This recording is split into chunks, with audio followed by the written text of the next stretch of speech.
All projects have to balance conflicting demands, the most common being the conflict between time, cost, quality, and features. It's impossible to fix all four of these at the beginning of a project because business needs are likely to change, the solution is not fully understood, and the unexpected will always occur. Projects that attempt to fix everything from the outset often fail because flawed decisions are often taken based on limited information at the start of the project. These problems only appear later when there is insufficient contingency to manage them. Successful projects always ask the following question at the outset. If we hit a problem, what do we protect or fix, and what can we negotiate or vary if necessary? Traditional project approaches fixed features while allowing time and cost to vary.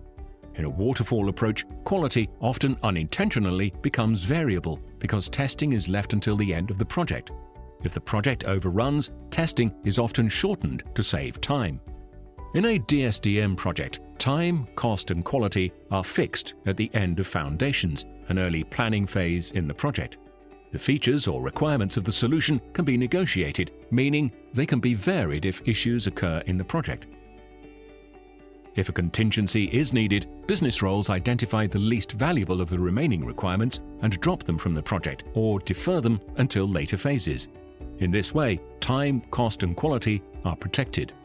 Iterative incremental development approaches ensure that the most important requirements are built into the agreed level of quality. Once these have been delivered, less important requirements are developed.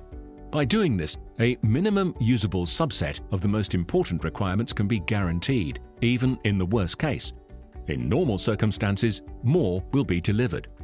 This guarantee depends on the project following the DSDM practices of Moscow prioritization and time boxing, which will be discussed in Module 8.